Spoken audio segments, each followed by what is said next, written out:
اے امت اسلام، شفاعت کئی طرح کی ہوتی ہے، جس کی تفصیل کچھ اس طرح ہے۔ شفاعت وجاہت، اس قسم کی شفاعت کو یوں سمجھیں کہ جیسے کوئی بادشاہ کسی امیر و رئیس کی عزت اور مرتبے کی وجہ سے اس کی سفارش قبول کر لیتا ہے۔ یہ شفاعت اللہ سبحانہ و تعالیٰ کے جناب میں ہرگز نہیں ہو سکتی۔ جو کوئی کسی نبی، ولی، امام، شہید، فرشتہ، پیر اور استاد کو اللہ کے جناب میں اس طرح کی سفارش کرنے والا سمجھے، وہ بڑا جاہل ہے اور اس کے عقیدے میں خلل ہے، اور اس نے مالک الملک کی قدر بالکل نہیں پہچانی۔ دوسری قسم کی شفاعت، شفاعت محبت۔ اس شفاعت کو یوں سمجھیں کہ کسی بادشاہ نے کسی کی محبت کے سبب کسی کی سفارش قبول کر لی، اور اس نے یہ سمجھا کہ ایک بار غصہ پی جانا یا کسی کو معاف کر دینا یا کسی کا کوئی مطالبہ قبول کر لینا، وہ اس چیز سے بہتر ہے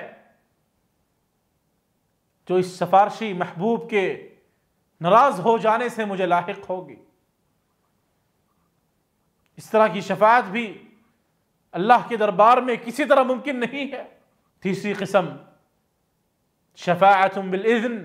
شفاعت کی یہ تیسری قسم جو خود مالک الملک کے اذن اور اجازت سے ہوتی ہے۔ اللہ کے ہاں اس قسم کی شفاعت ہو سکتی ہے، اور قرآن و حدیث میں جس نبی اور ولی کی شفاعت کا ذکر آیا ہے اس کا معنی یہی ہے۔ لہٰذا ہمیں چاہیے کہ کسی کو ہم اپنا حمایتی سمجھ کر اصل مالک الملک کو نہ بھولیں اور اس کی شریعت سے اعراض نہ کریں،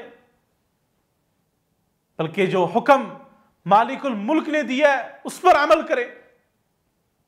کسی کے اس دعوے کو قبول نہ کریں کہ ہمارا بزرگ تمہیں نجات دلوا لے گا، تمہاری سفارش کر دے گا، تمہیں جہنم سے کھینچ کر جنت میں ڈال دے گا۔